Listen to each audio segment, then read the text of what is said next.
Salam alaikum la famille Mali kono ani Mali kɔ kan an bɛ bɛɛ fo ka bɛɛ waliɲuman dɔn aw n'a balimakɛ bɛ ɲɔgɔn fɛ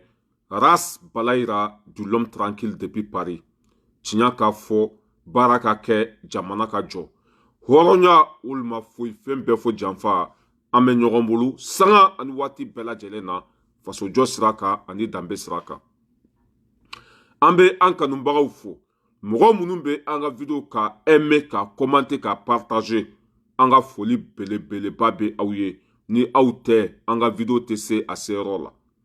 n'an bɔra yen an bɛ ne yɛrɛ fa ka dugu fo bagunu y'a mɛn a cɛ ani muso denmisɛnnin mabakɔrɔ ka bɛɛ lajɛlen fo ka bɛɛ waliɲuman dɔn ka tila ka ɲini jigitugu masa fɛ a ka hakili to bagunukaw la n'an bɔra yen an bɛ an ka tɔn fo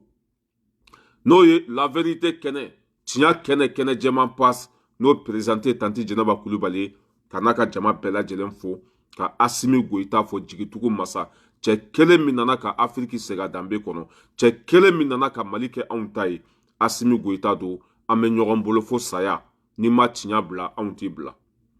n'an bɔra yen an bɛ Sogɛli Kokala Mayiga fo jigitugu minisiri min ɲɔgɔn ma deli ka na Mali kɔnɔ Sogɛli Kokala Mayiga don cɛ kelen bɛ nosanzini kɛ juguw sago ye Sogɛli Kokala Mayiga an ka foli b'i ye an bɛ ɲɔgɔn bolo an bɛ Sajo Kamara fo ka Moribo Kɔnɛ fo ka Njaw fo ka Wage fo ka Abdulayi Mayiga fo ka Abdulayi Diop fo k'an ka sɔrɔdasi ɲuman bɛɛ lajɛlen fo sɔrɔdasi fɛn fɛn jɔlen b'a sen kan ka faso kumabɔ an ka foli b'aw ye dan tɛ foli min na n'an bɔra yen nɔ an ɲɛ bɛ Musa Ture i ka foli belebeleba bɛ yan Ibrahim Sila k'i fo k'i waliɲuman dɔn Ibrahima an ka foli b'i ye dan tɛ foli min na Sekino Konare k'i fo dan tɛ foli min na Dirisa Sise an ka foli b'i ye Zeska Mete k'i fo k'i waliɲuman dɔn min ye Baru Jakite depuis Berem na k'i fo dan tɛ foli min na ka Abdoulaye Samake fo ka comment s'appelle Baru k'aw bɛɛ lajɛlen fo mɔgɔ fɛn fɛn bɛ kɛnɛ kɔnɔ aw bɛɛ lajɛlen ka foli bɛ yan Musa Kante i folen don kosɛbɛ ka bɛɛ fo an bɛ ɲɔgɔn bolo ne balimaw bi an bɛna kuma fɛn jumɛn kan a fɔlɔ o ye Sogɛli Kokala Mayiga a ye an ka directeurs généraux a y'olu fara ɲɔgɔn kan sɛnɛko bɛ se ka yiriwa cogo min na a y'u fara ɲɔgɔn kan o kumana o ko ninnu kan an bɛ an da don o la k'o walawala n'an tɛmɛna ka bɔ yen nɔ Asimi Goyita jigitugu masa min ye a wolobɛnkɛ ye i y'a faamuya b'a la a y'a gɛn ka bɔ sɛnɛkɛlaw ka ɲɛmɔgɔya la an bɛ an da don o fana la k'o walawala n'an tɛmɛna ka bɔ yen nɔ Côte d'Ivoire ani Burkina Faso u cɛ bɛ ka gɛlɛya a ka bɔ hakili ma an bɛ an da don o la k'o walawala n'an bɔra yen nɔ min ye comment s'appelle politisiyɛnw ye olu fana bɔra panpan na komi tɛnɛni an b'olu cancanya min ye Macron musokɔrɔba cɛ ale tɛ fɛ ka comment s'appelle Jean-Luc Mélenchon k'olu ka mɔgɔ k'olu ka minisiri a tɛ fɛ k'o kɛ a bɛ nkalonba tigɛ la an b'a ka video yira aw la n'an tɛmɛna ka bɔ yen nɔ min ye sɛnɛkɛlaw ye i y'a faamuya b'a la olu ka minisiri kura ale kumana kunu an bɛ ale ka video yira aw la n'an bɔra yen nɔ Benin journaliste Faransi journaliste dɔ taara enquête kɛ Benin jamana kan ale ka video bɛ an bolo yan an b'o o fana yira aw la n'an bɛ taa an bɛ se ala ka barika don tiɲɛ la nin de an sigi kun ye an b'a ɲini aw fɛ aw minnu i y'a faamuya b'a la Ras Balayira kanu bɛɛ ka t'i abonné n ka chaîne YouTube la n'i donna YouTube kɔnɔ i b'a sɛbɛn ko Lasana Balayira i bɛ n sigilen casquette rouge bɛ n kunkolo la i bɛ sɔrɔ k'i digi abonné kan n'o kɛra a bɛ komi i ye n dɛmɛ n ka baara la n'an bɔra yen fana min ye chaîne waifu ye aw kana ɲinɛ ka application sigi aw ka téléphone kɔnɔ n'a ye application sigi aw ka téléphone kɔnɔ a ye ne ka code promo utiliser n'a y'a utiliser dɔrɔn 10 € bɛ di aw ma gratuit wari ciko fɔlɔ i tɛ dɔrɔmɛ 1 sara i y'a faamu voilà n'an bɔra yen an b'a ɲini aw fɛ min ye BDM SA ye n y'a fɔ aw ye kunun n k'o donna aw jigi kɔrɔ i y'a faamuya b'a la min ye soko ye BDM ye o feereli daminɛ so baden de b'u bolo n'u bɛ ka feere ni BDM fɔr'i ye l'état de fɔr'i ye i mana l'état ka fɛn san nka cɛ kɛlɛ t'a kɔfɛ mankan t'a kɔfɛ foyi t'a kɔfɛ ni hɛrɛ tɛ n'aw bɛ fɛ ka BDM ka duw san a bɛ taa ka compte de dayɛlɛ BDM na n'a y'a ka compte dayɛlɛ sisan i y'a faamuya wala ka wari bila kɔnɔ so minnu bɛ bɛdɛmu bolo k'a feere a bɛ se k'a sɔrɔ nɔgɔya dan na aw kana sɛgɛn aw kana ɲina a ye taa ka compte dayɛlɛ bɛdɛmu SA la a bɛ sɔrɔ comment ça s'appelle 78 rue Sampionnet Paris 18e métro ligne 4 porte Kinyankuru bɛdɛmu bɛ sɔrɔ yen nɔ u donna aw jigi kɔrɔ parce que mɔgɔ min ka wari tiɲɛna duko la yan a ka bon hakili ma mɔgɔ min ka wari tiɲɛna dugukolo ko la Mali kɔnɔ a ka bon hakili ma nin y'o bannen de ye pewu bɛɛ ka t'i ka compte dayɛlɛ bɛdɛmu na n'i ka compte dayɛlɛ n'i bɛ fɛ ka du san du feereta b'u bolo parce que an mago sara dugukolo sanni na Mali kɔnɔ yen an jigiw tigɛra sojɔ la Mali kɔnɔ yen nɔ bɛdɛmu ko k'a bɛ don aw jigi kɔrɔ mɔgɔ ka wari tɛ tiɲɛ tuguni i y'a faamuya la bɛdɛmu yɛrɛ bɛ ka du feere a ka bon hakili ma an b'a ɲini aw fɛ bɛɛ ka taa du san u bolo n'an bɔra yen nɔ min ye an terikɛ a n'an jɛɲɔgɔn Jason Trotsky n y'a fɔ aw ye ala ye aw minnu garijɛgɛ bana la a ye taa fura bɛ Jason Trotsky bolo aw ka bana fura b'a bolo n'aw sera a ma min ye senkuruba dimi fasa dimi kɔdimi o fura ɲuman ɲuman bɛ sɔrɔ a bolo dabaliban fura o fura ɲuman ɲuman bɛ sɔrɔ a bolo n'i y'o ta a bɛ i kɔnɔ ka ko ka jɛ min ye tension diabète ninnu a bɛ ninnu bɛɛ lajɛlen ban min ye ni fanga t'i la dilan fana sanfɛ n'i y'o fura ta n ka cɛ tanti bɛ sɔn ka wala an balimamuso bɛ sɔn ka nisɔndiya i kɔrɔ quoi aw kana sɛgɛn dɛ wala cɛya fura ɲuman ɲuman b'a bolo an bɛ bɔ yen an bɛ dɔɔnin fɔ marakakan na mara mun sɔnni ko a dun sɔnni kan ka mun kanu o wa mun dun a ka so kahumante magandini o sɔnni kitun kini mɛyi na Asimi Goïta dɛma Asimi pereza sira ɲɛni gelali mali wo kama nan cigi gelali mali nu kama nan daro Asimi baneranta jama nin cigindini fo ko sun kahuma mɛyi no kitun kini mɛyi na Asimi Goïta dɛma hari daru ayme nega Asimi nega adakata baka soganu nyingumagunga Asimi nega a kenyi soganu nyingumagunga adakata baka soganu nyingumagunga mani sababu da ngani jamana ngara osiki mogobe parce que akempa junta sere anganda golin tun kama Asimi awan gardene anganda goli garen kama magate anega ide awan kata na baka nonga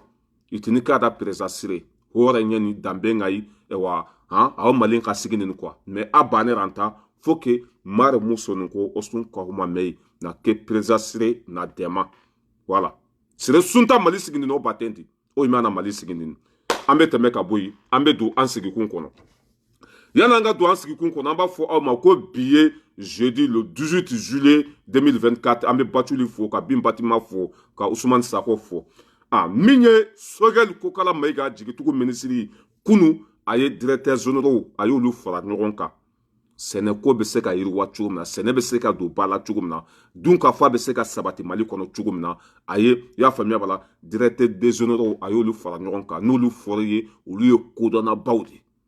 y'a faamuya bala olu ye kodɔnnabaw de olu ye koɲɛɲininabaw de aye olu fara ɲɔgɔn kan Mali sɛnɛ ko bɛ se ka yiriwa cogo di dun ka fa bɛ se ka sabati Mali kɔnɔ cogo di sɛnɛ ko bɛ se ka don ba la cogo di sogɛli ye directeur des généraux a y'olu fara ɲɔgɔn kan an b'a fɔ an ka cɛkɔrɔba ma ko ani cɛ ani baraji faso kanu b'a la a ka bon hakili ma sogɛli ko n'i bɛ fɛ jamana ka développer i bɛ dun ka fa fɔlɔ de sabati n'i bɛ fɛ jamana kɔnɔdenw ka lafiya i bɛ dun ka fa i b'o fɔlɔ de sabati a ye directeur des généraux fara ɲɔgɔn kan min ye sɛnɛko ye solution bɛna sɔrɔ a la sisan hali a tɛ miɲɛ an bɛ sogɛli ko kala Mayiga fo ka wali ɲuman dɔn ko hali bi a ka taa n'a ye an b'a kɔ a ye fɛn min kɛ jamana ye ɲadimi de kɔnɔdimi tɛ n'a tun ma fara Asimi ninnu kan solution tun tɛ sɔrɔ n'a tun ma fara Asimi ninnu kan a tun tɛ ɲɛnabɔ an ka foli bɛ cɛkɔrɔba ye hali bi ala ka si ni kɛnɛya d'a ma n'an bɔra yen nɔ min ye Asimi a wolowolo bɛnkɛ n'a tɔgɔ ye ko Nangu Danbele Asimi a bɔ a place la ka da kun jumɛn kan baara tɛ ka kɛ a kɛcogo la n'i y'a fɔ dɛ n ko nin président in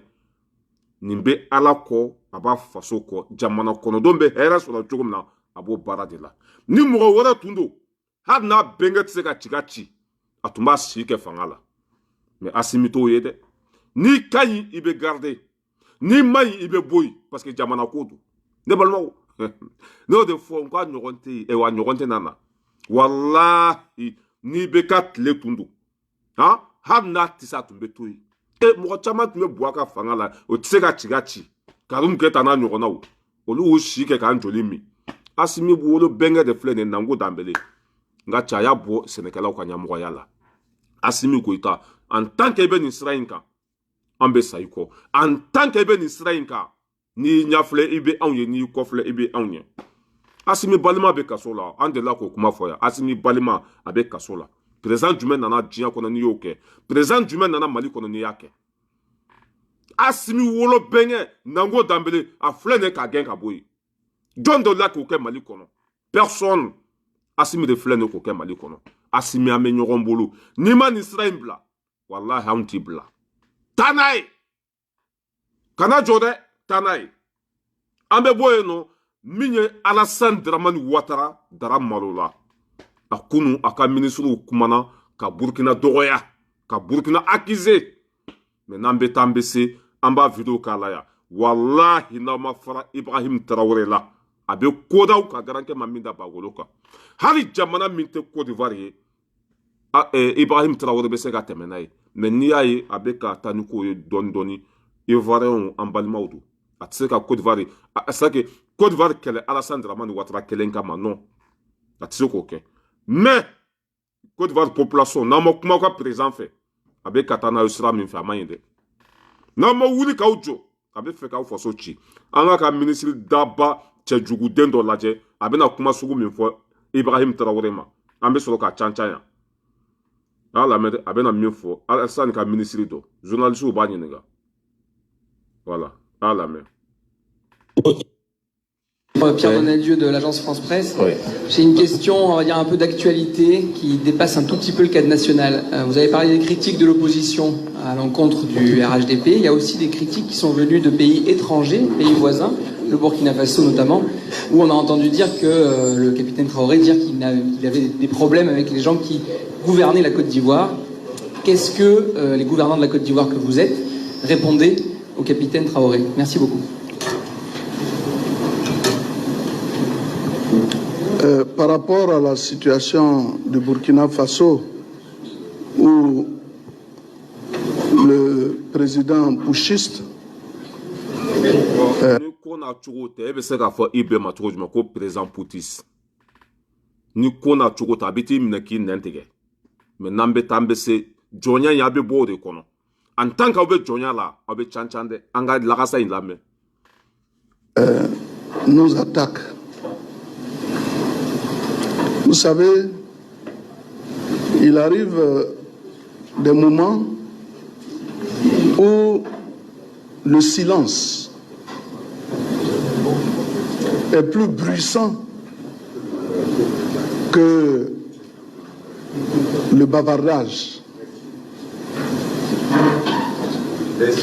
Il nous accuse, il dit qu'il a des preuves, mais nous attendons. Mais ce que vous devez savoir, c'est que la Côte d'Ivoire n'a aucun problème avec les pays qui nous environnent. Au contraire, ce sont nos frères et sœurs. Et vous avez vu le dispositif mis en place par le gouvernement ivoirien pour accueillir tous ces frères et sœurs qui sont abandonnés par la peur. Qui ont des... an bɛ nin lagasa in lajɔ walasa video kana janya olu bolo ko anw bɛ ka tagama an kunkolo de kan n'o de fɔ k'olu bɛ ɲina min kɔ Afrique bɛɛ renseignement bɛ anw de bolo bi Afrique bɛɛ i y'a faamuya b'a la anw de bɛ ka c'est à dire que a bɛɛ fɛn bɛ anw de bolo quoi a bɛɛ contrôle bɛ anw de bolo Afrique bɛɛ contrôle bɛ anw de bolo anw de ka service de renseignement ɲɔgɔn tɛ diɲɛ kɔnɔ a ko Ibrahim Traoré nkalon da olu la k'a ye kuma min fɔ ko preuve t'a la preuve bɛ tɛmɛ i y'a faamuya b'a la Niger ye américain gɛn u taara min Niger ye américain gɛn u taara yɔrɔ jumɛn u taara Côte d'Ivoire a vidéo bɛ a fɛn bɛɛ bɛ yen u ka base sigilen bɛ yen a ninnu mana taa jamana fɛn fɛn kɔnɔ u bɛ taa mun de kɛ yen ko jugu kɛ a ko Ibrahim Traoré kuma min fɔ olu ma ko tiɲɛ tɛ n'i ka dulɔ y'i bila waati min na i bɛ an sɔrɔ ɲɛfɛ ni tiɲɛ tun tɛ a t'a fɔ ko Ibrahim Traoré ko preuve t'a bolo k'a ye nkalon de da olu la a ko n'a ma sabali k'a bɛ ka fɛn min ɲini k'a b'o sɔrɔ nka cɛ hali aw segin fa aw tɛ se Ibrahim Traoré la n ye n kali ala la minɛn b'a bolo ale tɛ déplacé o a b'a fili ka taa yen dɔrɔn yen bɛ bɔ baara la E ka nin cɛkɔrɔba i sembi sa denkɛ da la ko preuve tɛ Ibrahim Traoré bolo Américains taara jamana jumɛn de kan a fɔ anw ye kɛ n'u tun ka ɲi Niger t'u gɛn n'u tun ka ɲi Burkina t'u gɛn n'u tun ka ɲi Mali t'u gɛn u gɛnnen kɔfɛ o bɛ min o bɛ Côte d'Ivoire sɔsɔ cogo t'a la mais basa jɔlen don ko non ko nkalon de dara olu la denmisɛnnin xarakara a bɛ hurunkunbɛ de ɲini n'a y'a sɔrɔ Burkina population hinɛ tun tɛ Côte d'Ivoire population hinɛ tun tɛ Ibrahim Traoré la i bɛ nin kuma bɔ i da kɔnɔ a bɛ t'i minɛ k'i nɛn tigɛ pa paga tɛ bɔ a la hɛrɛ bɛ si hɛrɛ bɛ tile parce que aw tɛ s'a la mais Côte d'Ivoire population gasi kama nin ko in bɛ négocier nin ko in bɛ taa dɔɔni dɔɔni an bɛ min fɔ Côte d'Ivoire population ye a ye wuli k'aw jɔ nin cɛkɔrɔba in n'an ma solution ɲini nin ka ko la nin bɛ aw danbe bɔ aw la waati min na Européens bɛ ka ɲɔgɔn minɛ Alassane bɛ ka anw Africains kɔ bila waati min na Européens bɛ ka ɲɔgɔn minɛ anw Africains damaw bɛ ka ɲɔgɔn sen minɛ a tɛ marché yan dɛ Ibrahim Traoré kuma fɛn fɛn fɔ i bɛ na ni kuranɛ mɛ n tɛgɛ d'a kan a bɛɛ bili hakili a bɛɛ tan de ye kelen t'a jɛ an jugu bɛ ka mara aw ka jamanaw kɔnɔ ye turasiw bɛ ka former Mali bɛ ci cogo min na Burkina bɛ ci cogo min na Niger bɛ ci cogo min na i y'a faamuya la o baara bɛ ka kɛ Côte d'Ivoire kɔnɔ n ye n kali Ala la Ala min ka bon n ka kalili ma sɔsɔ cogo t'a la i bɛ n'i jɔ n'i kɔnɔbara ba n'i ka dulɔ ye ko nkalon de dara aw la f'a b'a fɔ an ka président ma ko Poutis le président de la République de Burkina Faso ko ma ko Poutis quelle honte la déception totale a b'an sɔrɔ ɲɛfɛ jɔndenya in olu de bɛ dabila Afrique kɔnɔ ka kɛ saga ye ka tugu jamana wɛrɛw kɔ u k'an faso danbe bɔ a la o de bɛ dabila a bɛ dabila dɛ n'i sigi ko preuve tɛ yen Américains taara min u gɛnnen kɔfɛ ka bɔ Niger u taara jamana jumɛn na ko taara Côte d'Ivoire de après ils viennent nous dire que ko preuve tɛ yen on n'est pas con Afrique contrôle bɛɛ b'an bolo bi fɛn fɛn bɛ ka kɛ aw ka jamana kɔnɔ an ɲɛ b'a bɛɛ la mais an tɛ perese aw ma an b'aw to a ka panpan fɔlɔ komi tinɛni a b'an sɔrɔ ɲɛfɛ an bɛ kodaw ka garankɛ ma min da bagolo kan an bɛ tɛmɛ ka bɔ yen min ye immigration ye k'a daminɛ comment ça s'appelle Mali Burkina Niger Afrique population bɛɛ an bɛ min fɔ aw ye min ye tungalataga ye a y'a jɔ fɔlɔ bɛɛ ka to i faso la parce que an ye image dɔw ye ne yɛrɛ tɛ se k'a jira quoi min ye kulun ye o bɛ ka jigin ji kɔnɔ baji kɔnɔ denmisɛn minnu bɛ kulun ta k'u bɛna Europe nin waati na digi bɛ ka kɛ olu la ka bɔ hakili ma an b'a fɔ an kɔrɔw n'an dɔgɔw n'an balimamusow ye k'u ka to an yɛrɛ ka jamana kɔnɔ hɛrɛ natɔla don hɛrɛ tɛ yan tuguni dɛ yan foyi tɛ se ka san gɛlɛya bɛ ɲini ka mɔgɔw faga yan a ye muɲu ka sabali ka to anw yɛrɛ ka jamanaw kɔnɔ sɛnɛkɛyɔrɔw bɛ yen fɛn bɛɛ lajɛlen bɛ sɔrɔ an bolo mɛ an tun tɛ baara de fɛ walayi image dɔw bɛ yan ni n y'a yira aw la quoi a ka bon hakili ma walayi denmisɛnninw bɛ ka sa ba joli joli kulun falen a bɛ jigin fɔ diɲɛ dugu ma ça fait pitié a image tɛ se ka yira a ka bon hakili ma quoi an bɛ min fɔ an balimaw ye a ye to an ka jamanaw kɔnɔ fɛn tɛ Europe tuguni Europe jigi tun ye Afrique de Afrique bɛ k'i tɛgɛ bɔ Europe bolo taga yɔrɔ t'u la tuguni u kɛra juguw sago ye a ye to an ka jamanaw kɔnɔ sinon ni min bɛ ka bin bi a ka bon hakili ma mɔgɔ min bɛ ka to kɔgɔji kɔnɔ bi dan t'a la an b'a fɔ an dɔgɔnin n'an kɔrɔw ye an'an balimamusow a ye to an fa bara yen diyatɔ don sinon digi bɛ ka k'u la dɛ walahi tiɲɛni bɛ ka don yen bi a ka bon hakili ma an bɛ tɛmɛ ka bɔ yen nɔ an bɛ taa Burkina Faso o ni Côte d'Ivoire cɛ bi a ka bon hakili ma min ye Burkina bɛw ye o ye Côte d'Ivoire mɔgɔ 170 ni kɔ o y'o de reflet ka bɔ Côte d'Ivoire Burkina bɛ minnu tun bɛ Côte d'Ivoire Alassane bɛ k'olu de reflet sisan ka taa Burkina Faso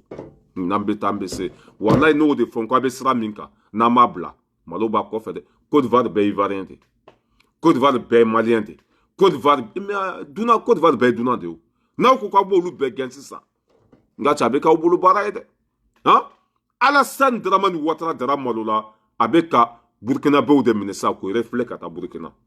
n'i ye dunun golobatɔ ye n'a bilatɔ ta faratɔ don n'i ye dunun golobatɔ ye n'a bilatɔ ta faratɔ don ko in bɛ ka se niveau min ma Alassane i ka ko banna pewu an ka jan an ka lajɛ 173 Burkinabés ont été refoulés de la Côte d'Ivoire au mépris des règles édictées, révèle le gouvernement burkinabé qui dépêche une mission pour aller faire le point à Yendéré, à la frontière entre les deux pays. Décision prise ce 17 juillet en Conseil des ministres. Ce qu'il faut donner comme précision, c'est que ces 173 Burkinabés ont été refoulés de la Côte d'Ivoire au mépris des règles édictées, révèle le gouvernement burkinabé qui dépêche une mission pour aller faire le point à Yendéré, à la frontière entre les deux pays. Décision prise ce 17 juillet en Conseil des ministres. Ce qu'il faut donner comme précision, c'est que ces 173 Burkinabés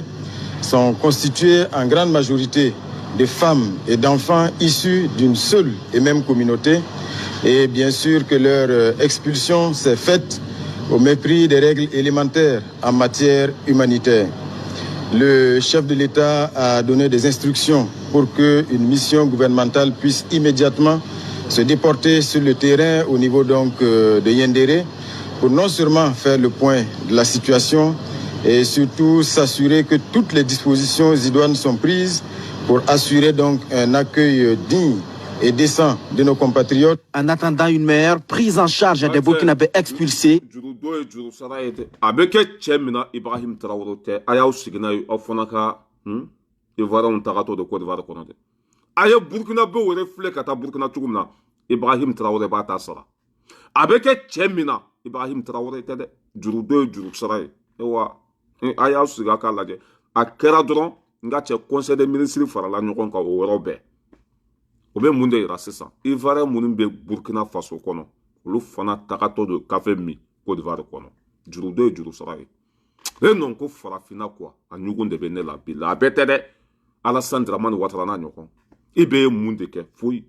Afrique be se ka basigi chugomina Afrique on be se ka sewu dambe kono chugomina ibobo bara de la Alassane Dramane Ouattara dramalola abe tubabu bolo comme nous soroto avec Afrique labla toi bouye au kele drone de B Ibrahim Traoré ni ado che ado ibe sra minka galo sra do tisse ibe sra minka wallahi billahi malo ba ko fe oye Burkina be mo keme ni bi wolon vla ni saba oye lumina Côte d'Ivoire kono ko blakata Burkina Faso Burkina be ko lu reflect kata Burkina nous ko be wolo monde la ala de bado Côte d'Ivoire ni Burkina chebe ka geleya bi akabo hakilima depuis ibe kumana kaira duna maula kaira Afrique bela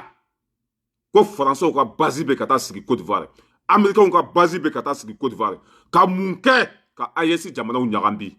depuis kuma fora ibe ala kali ka foko chena bode duruma parce que nié mogo jogo fodora be diga late nié mogo songolo nié fodora abatorode alors ko ka boni dalui ko ate Obeka Burkina Faso de réfléchir à Burkina Faso. Obeka Burkina Faso de réfléchir parce que Ibrahim Traoré kumana nala ma foro ko yure ka jamana ko ndo de bolu kama. Parce que Afrique population bébé hakina kelena bi. Au sra no jatike obe pampana Ibrahim Traoré galon de davna prévoté petite patata prévo bedilon ko fe obe no jo anyana ko prévoté. Ka da kunjume ko sra nentu jamana ko ndo de be na wulu ukama ko ganka bo fangala. O to fe minke Obe galon batege la telo la ka tla ka Burkina Faso reflect kata ngache auto kisi billahi auto kisi en tant que be jonya la auto kisi Côte d'Ivoire population be fe be anga bo jonya la minye bena population lu be fe anga bo jonya la obe makoron bolo comme nous soroto ça va pas marcher à te marcher en tourner en be kan yere de jago ya ni ya me Côte d'Ivoire Mali do ni ya me Mali Côte d'Ivoire ni be fa kelen bakala be de africain mais John de be kan bonyo kona gouverneur munun be farafin jamana kono nambe kodaw ka garanke maminda ba wolo ko o ka Burkina Faso de minakata Burkina Faso nun kana toro Burkina jato la do Burkina Faso munun minena Côte d'Ivoire ku blakata Burkina Faso nin kana toro Côte d'Ivoire ka Burkina kadi bi kateme Côte d'Ivoire ka Burkina Faso kadi bi kateme Côte d'Ivoire ka ne ba don atena Burkina Faso toro parce que dusu bu kono bu Faso fait dambe bula Burkina Faso munun minana Côte d'Ivoire ku blakata Burkina Faso wallahi ben ni sonjalen do bi parce que Faso de monde bu Faso fait dambe bula akana dimi Alassane deselon do ka haraka barakela usara mbo dalu di oma Alassane Bilama dɔrɔmɛ kelen wo sɔgɔlen a t'a kun a ye juru ta diɲɛ bɛɛ fɛ a ye juru ɲini diɲɛ bɛɛ fɛ se ta ye dabali ta ye a sera dandugu de fo k'a ka panpan ka taa yɛrɛ bila tulukalama kɔnɔ Burkina bɛɛ minnu taara Burkina Faso a kanaw tɔɔrɔ se foyi tɛ Alassane ye bi Côte d'Ivoire Bilama nka cɛ dɛsɛ dan an ka Alassane Dramane Ouattara ka baarakɛlaw lajɛ san joli o ma se k'u ka sara sɔrɔ écoutez ala mɛ voire 17 mois de salaire impayé pour certains. 17 mois 17 mois, je vous dis. Pas plus tard qu'il y a de cela 2 semaines, j'ai fait une tournée syndicale à l'intérieur. Vraiment, la situation est alarmante. Nos camarades ne sont pas payés. Une structure, un établissement dans lequel les agents ne sont pas payés pendant 1 an. Et sur les 1 an, ils ne perçoivent que 19 000 francs comme prime. Parce que ça, on n'appelle pas ça un salaire. Parce que quand tu divises les 19 000 francs par 12, ça fait environ 1500 francs. Pour un homme qui respire,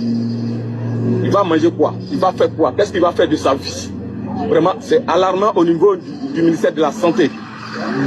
Et au niveau d'Abidjan, je prends le... Côte d'Ivoire, il y a le gouvernement mɔgɔw ye olu dɛsɛra k'u ka sara sɔrɔ mɔgɔw minnu bɛ baara kɛ l'État bolo olu dɛsɛlen don k'u ka sara sɔrɔ bi burkinabéw foyi kanaw tɔɔrɔ n'an bɛ taa an bɛ se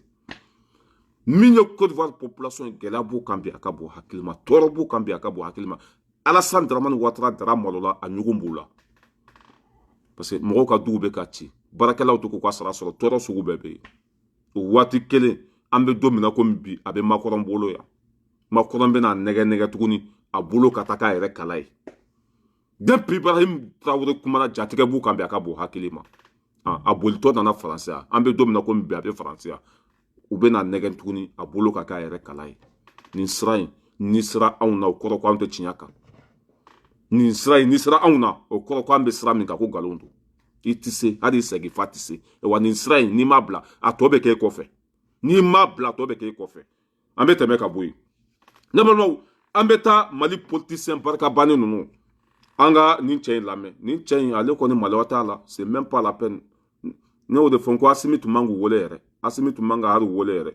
an ka politicien a video yɛrɛ bɛ min i jɔ n b'a video k'a la politicien barikabannen ninnu a y'a lamɛn dɛ c'est même pas la peine.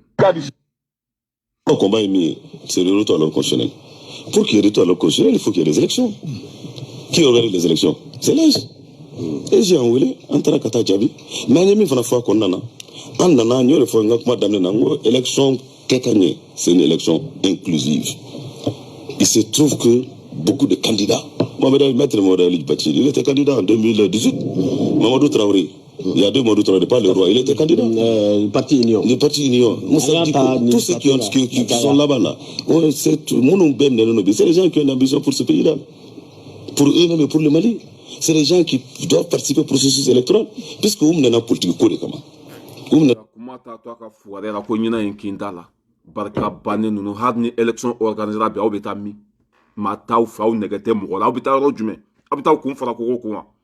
K'olu ka mɔgɔ minnu minɛna k'o bɛɛ politiciens de k'o bɛɛ candidat de k'o bɛɛ parti ɲɛmɔgɔw de ninnu delila ka cɛ ka ciya Bacili kɛra candidat ye Lafiyabugu hali a muso n'a denw ma voté 0-0 a bɛ taa yɔrɔ jumɛn ni Asimi tɛ ne t'aw bo visé yɛrɛ ni Asimi tɛ i y'a faamuya la mɔgɔ yɛrɛ man k'aw ta don n y'o de fɔ ko Asimi ka parti politique bɛɛ ci ka bɔ Mali kɔnɔ n'o kɛra i b'a ye hɛrɛ bɛ na sisan nin parti politique de ye faso danbe bɔ a la. Fɛn fɛn filɛ kuma la fanga tun b'a bɛɛ bolo u ye mun kɛ jamana ye foyi e y'aw sigi ko aw ka mɔgɔ minnu taara kaso la k'olu ka bila ni bɛɛ ko i ka mɔgɔ ka bila mɔgɔ bɛ to kaso la yan n'a fɔra ko aw ka mɔgɔw ye kojugu kɛ aw minɛna k'u don kaso la aw bɛna aw ɲangata an da la ko fo k'olu ka bila n'olu ma bila k'aw t'a da don jamana ko la aw da donna jamana ko la aw da ma don a la mun nafa bɛ aw la aw sara bɔra la an ka sira bɛ aw la. Depuis an y'aw gɛn ka sanction d'aw kan k'aw dabɔ jamana ko la Mali avancera a ka bon hakili ma Mali bɛ ka avancer a ka bon ne yɛrɛ t'a dɔn mun nafa yɛrɛ bɛ ninnu na diɲɛ kɔnɔ quoi k'olu ka mɔgɔ ka bila n'aw ko k'a ka mɔgɔ ka bila ni bɛɛ ko k'a ka mɔgɔ ka bila mɔgɔ bɛ to kaso la tuguni yan kojugu kɛla bɛ to yan maa si tɛ bila yan n'a b'aw da don a la a y'a da don a la n'a t'aw da don a la ka mɔgɔ minnu bɛ kaso la olu bilatɔ la tɛ dɛ hali aw ka bɔ aw ni kan u tɛ bila bi u tɛ bila sini parce que o tun bɛ fɛ ka faso ci. o tun bɛ fɛ ka fitinɛ kolokolo jamana kɔnɔ laɲini fila tun t'u la ka jamana ɲagami olu minɛnen nka cɛ sariya min bolila turosiw kan o sariya ɲɔgɔn de bɛ boli u kan hɛrɛ bɛ si hɛrɛ bɛ tile parce que o ni turosiw bɛɛ ye kelen ye o tun bɛ baara min na turosiko kɛwale don o tun bɛ baara min na o ni turosiw ka kɛwale bɛɛ ye kelen ye o bɛ sa kaso la ye barika banni an t'an da don a la n'an ka mɔgɔw ma bila non mais c'est pas là i da don a la i m'i da don a la mun nafa b'i la i ɲugun bɛ bɛɛ la bɛɛ tigɛlen bɛ aw la danbe t'aw la aw de ye faso nafolo suɲa ka maliyɛnw kumane u ka hɛrɛ ma aw tile de la mɔgɔ kelen mɔgɔ 100,000 ɲɔgɔn ta k'a dun an b'an da don a la la déception totale la honte jigilatigɛ kumasulu ni ne tun b'aw place la n tun bɛ n yɛrɛ faga parce que aw tile la hɛrɛ ma sɔrɔ aw ɲugun bɛ bɛɛ la bi n'a fɔra parti politique Mali kɔnɔ f'i ja bɛ tigɛ tellement que u y'an faga u y'an danbe bɔ an na u y'an ka nafolo suɲa u ye jamana in ci u tile la kalan ma sɔrɔ lakana ma sɔrɔ kɛnɛya ma sɔrɔ i y'a faamuya wala baara ma sɔrɔ foyi ma sɔrɔ Mali tun ka jugu ni jahanama u tile la bi Mali bɛ ka avancer Asimi hinɛla aw la k'aw ka n'a ka jamana jɔ a bɛ n'aw sigi da baarabadenya la mɔgɔw da la aw ka mɔgɔw minɛnen don la décevant bɛɛ faso kumasuluw den baso kumasuluw den ninnu de y'anw faga yan dalu bɛɛ ye ko k'a daminɛ comment ça s'appelle 2012 kana bila bi la maliyɛnw tun bɛ ka impôt sara a wari taara min u y'a bɛɛ don dulo la k'a bɛɛ don sunguruba la ka taa sow san kɔfɛ n'i ko parti politique mun barika bɛ parti politique la mun barika de bɛ politicien na Mali kɔnɔ ye politicien tɔw b'u k'u ka jamana jɔ anw ka politicien y'an ka jamana ci de ni yɛrɛ t'a dɔn ɛsi bɛ ninnu wele kun min na o ninnu saraw balola mun nafa bɛ ninnu na n'aw tɛra an tun hakili to ninnu na tuguni yɛrɛ Asimi i tun man ka sanction in wuli ka bɔ ninnu kan i tun kan ka ninnu da bɛɛ de bɔ ko la nafa t'u la o bɛ n'an tulokɔrɔlaw gan tuguni o bɛ n'an bila retard la tuguni hali ka temps ta ka vidéo kɛ ninnu kan i y'a faamuya la a b'i bila retard la quoi i tun man ka sanction wuli ka bɔ ninnu kan la déception totale maintenant bɛ taa an bɛ se danga min bɛ aw kan a bɛ ku aw la n y'o de fɔ n'i y'a ye Asimi sanction fana wuli ka bɔ aw kan a b'aw minɛ cogo de dɔn parce que muso sen kelen a cɛ de b'a da cogo dɔn aw bɛ to dabarabaya la a bɛ taa aw yɛrɛ sɔrɔ foro la kaso tɛ dɛ a bɛ taa aw yɛrɛ sɔrɔ foro la ala ka aw c'est même pas la peine an bɛ tɛmɛ ka bɔ yen nɔ an bɛ taa Asimi y'a fɔ ko hakilina min b'u la sisan o ye de ni polisi ye mɔgɔ fiyɛ sira la wari tɛ don o tɛgɛ kɔnɔ tuguni application bɛ telefɔni kɔnɔ i dan ye ka application sigi dɔrɔn ka kɔdi don wari bɛ taa bin jamana trésor kɔnɔ o baara daminɛna an b'a ɲini an ka polisiw fana fɛ ni hakilina in a bɛ hɛrɛ lase jamana ma bɛɛ ka baara kɛ tiɲɛ kan ni population min fiyɛra k'a ka moto ye centre-ville jɛni walima a ye nin kɛ a ye nin kɛ aw yɛrɛ ka to ka population bilasira mɔgɔ minnu t'a dɔn n'i bɛ fɛ ka wari di ni numéro composé walima ka ni application composé a ka taa bin faso trésor kɔnɔ c'est à dire jamana bɛ jɔ nin cogo de la quoi population kelen tɛ se président kelen tɛ se ministre kelen tɛ se an bɛɛ de b'an jogo tilen sisan n'a ma ɲɛ ko Asimi ni hakilina ɲɛnama in ta n'a ye mɔgɔ min fiyɛ n'a tigi t'a ɲɛdɔn a y'a fɔ a tigi ye a y'a tigi bilasira wari ka taa trésor kɔnɔ n'o kɛra jamana in bɛ jɔ bɛɛ b'i ta sɔrɔ bɛɛ bɛ lafiya polisiw minnu y'a daminɛ alhamdulillah olu bɛ ka baara kɛ tiɲɛ kan an b'a ɲini polisi tɔw fɛ bɛɛ ka baara kɛ tiɲɛ kan n'o kɛra an faso bɛ k'an sago ye voilà mais n'o ka misigi kolo ninnu de bɛ nin fɛn ninnu ɲɛgɛn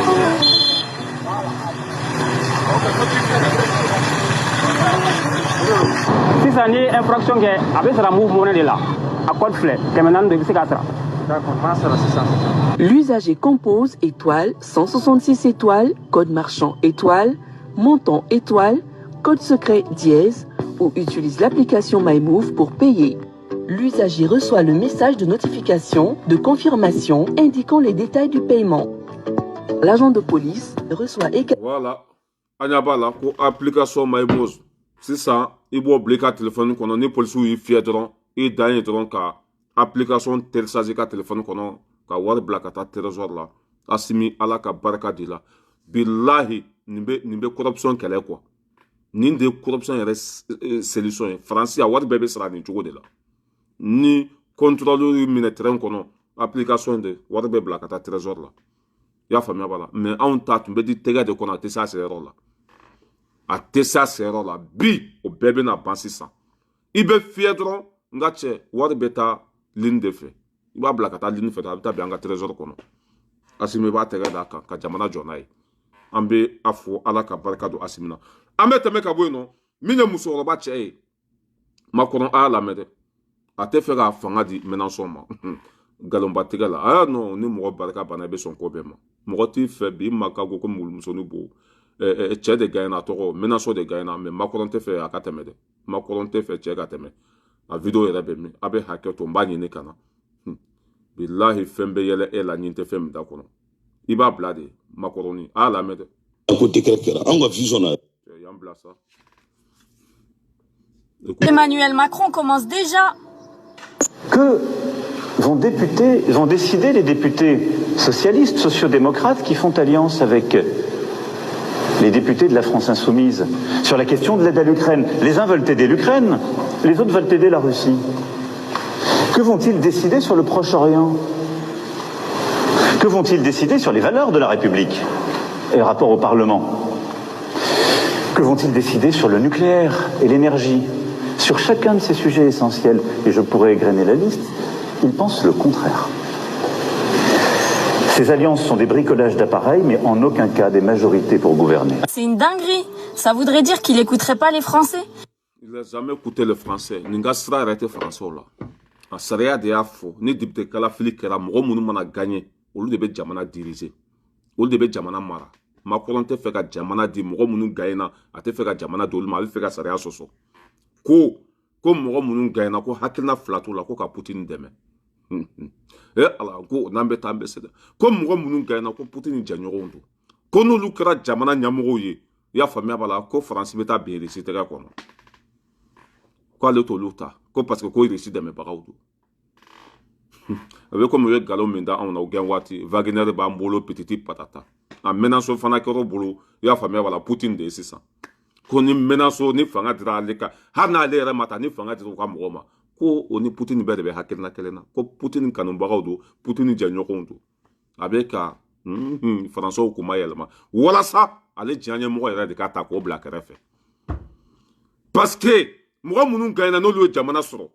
n'olu ye fanga sɔrɔ Macron bɛ kɛ komi kɔnɔ ku fanga la a tɛ se ka décision ta a tɛ se ka ciga ci foyi a bɛ kɛ ko maamugu talen ka bila maaforoko kɔnɔ comment ça s'appelle Kuluba palais la ye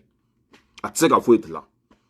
a mɔgɔ minnu gagnera olu de bɛ décision ta olu de bɛ jamana diriger o mandat ye hali bi a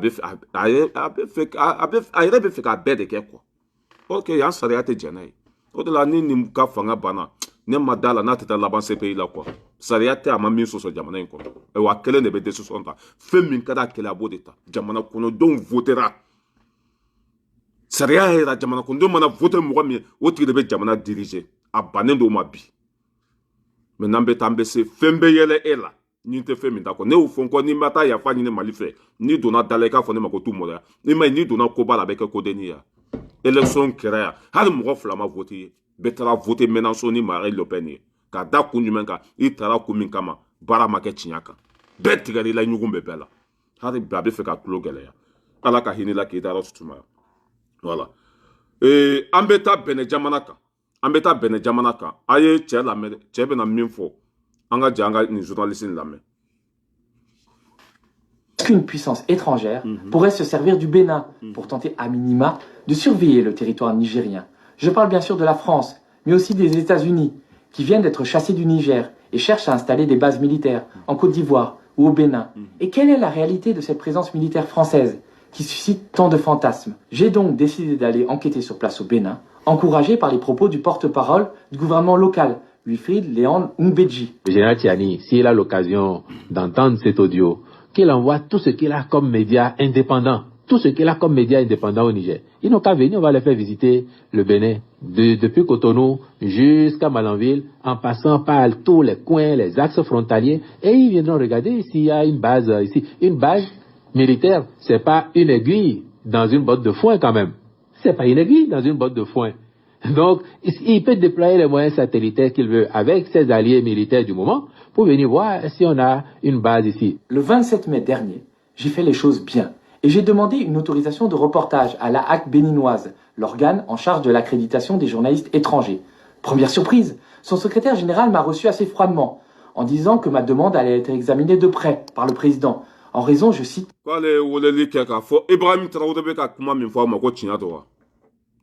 comment ça s'appelle Chani beka kuma min fa ma ko tiɲa dɔ a ko ni tiɲa do ko Chani yɛrɛ kana bɛnɛ jamana ka ko a kana fan bɛɛ lajɛ n'a y'a sɔrɔ a ye kuma min fɔ ni tiɲa do ko Chani yɛrɛ ka déplacer ka taa ye ni kuma min bɛ ka fɔ ni tiɲa do k'a ka taa bɛnɛ bɛɛ don ɲɔgɔn na ni Turosiw ka base bɛ yen ko tiɲa tɛ journaliste y'a wele ka ɲininka a bɛ k'o de fɔ min ye bɛnɛ porte parole u ka ministre porte parole ko tiɲa tɛ ko ni tiɲa do ko Dramani yɛrɛ Abdraman Chani yɛrɛ kana bɛnɛ jamana ka fa bɛɛ la n'a bɛ taa yan a ye journaliste lamɛn dɛ ko ni Abdraman Chani tɛ se ka taa k'ale yɛrɛ bɛ taa o tɛ sɔn a lamɛn. Cite d'un précédent fâcheux. Ma vidéo dans le Nord sur les soldats français à Kandy n'avait visiblement pas plu aux autorités béninoises. Mais je me disais qu'avec les propos rassurants du porte-parole du gouvernement, j'allais pouvoir visiter le Bénin, de Cotonou à Malanville et faire mon travail de journaliste en toute liberté. Eh bien, figurez-vous que je me suis bien planté. 1 mois et demi après ma demande, j'attends toujours mon accréditation, qui ne m'a pas été refusée officiellement, mais qui a été ajournée pour des motifs plus farfelus les uns que les autres. D'abord, parce que le président de la HAC était en voyage. Ensuite, parce qu'il y avait des élections internes à la HAC. Et enfin, parce qu'une commission spéciale devait examiner ma demande d'accréditation. Commission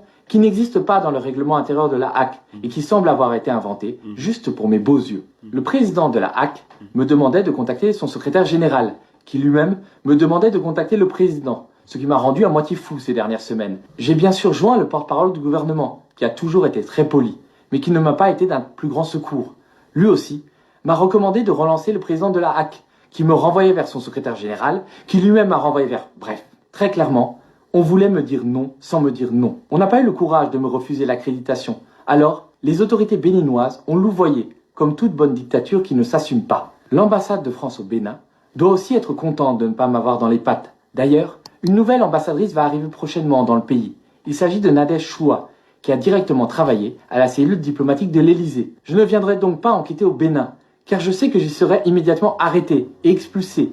ou tout du moins empêché de faire mon métier. Je ne pourrai donc pas avoir des preuves tangibles sur cette coopération militaire franco-béninoise qui a beaucoup à cacher. Des sources dignes de foi et recoupées par mes sources m'ont indiqué... Kwale ka bara de journaliste yaye yana ka foko Abdraman Chani yɛrɛ kana fuyeli kɛ ye ka taa ko ɲɛɲini kɛ kwale ka bara do k'ale yɛrɛ bɛ se ka taa terrain kan ka taa lajɛ kuma min bɛ k'a fɔ ni tiɲɛ do walima ni tiɲɛ tɛ a ye demande do i y'a faamuya b'a la o ma sɔn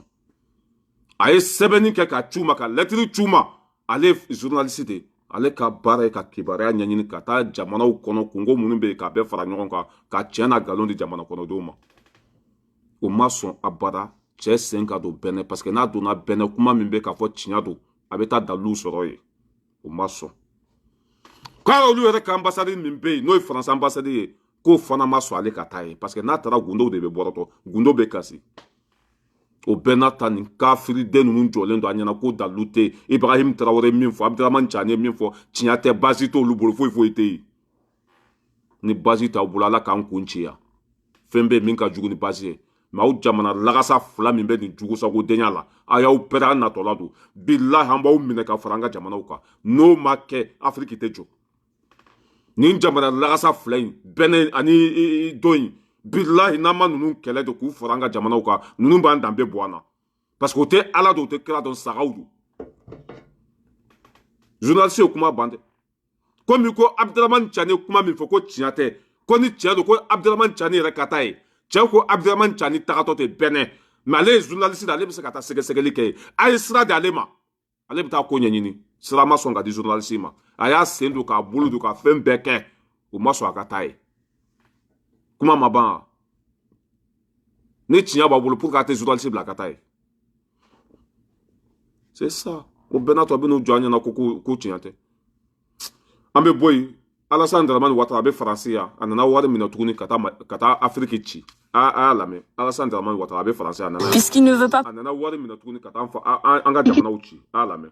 Et ben voilà, il est content, Alassane Ouattara, il a pris son chèque de 45 millions de dollars, tout ça pour trahir le Niger, le Mali et le Burkina Faso, en installant sous les ordres des Américains une base américaine dans son pays. Je ne veux plus entendre aucun Ivoirien dire oui, mais l'Occident est en train... Et ben voilà, il est content, Alassane Ouattara, il a pris son chèque de 45 millions de dollars, tout ça pour trahir le Niger, le Mali et le Burkina Faso, en installant sous les ordres des Américains une base américaine dans son pays. Je ne veux plus entendre aucun Ivoirien dire oui, mais l'Occident est en train de corrompre nos élites. Si tu es corrompu, c'est qu'on pouvait te corrompre, et si tu as accepté l'argent, c'est toi qui as la faute. Enfin bon mes amis, après avoir rompu avec le Niger, évidemment, Washington s'est cherché une nouvelle base militaire. Et évidemment, tout ça, ça termine en Côte d'Ivoire, qui va donc devenir le quartier général des Américains. Et moi, je le suivais depuis le mois de janvier, mes amis, et on la voyait venir.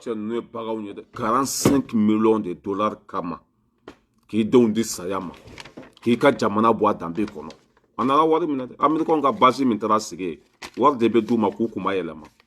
Billahi nyen kali ala ayesi jamana. Nanye jamana fen so jugusa den ala bi kunchi ki da fara nyen kali ala tante de. Tant fou été, nanye jamana fen so be ka jugu teme anka. Billahi hambi bo barala. A solution bedeni. En tant que kelema déclenché ani ni jamana fla nyon cha utan bonya. Jamana site ka so ama bi. Hali Nigeria na ko be Nigeria te ka so ama. Ni jamana fla do Benin Côte d'Ivoire. Jugu be kata mara olu de fe. Jugu be kata ou ka formation ke yende. Ayesi jamana o. Billahi na ma ni jamana fla bunte ka bo jian kono. O ban dambe boana. Haketo be kuma kono nambe sa aga choroba Americain tara ko base sigi minke war de dirama. War ko so abe son fe mbema. Nambe tambe se.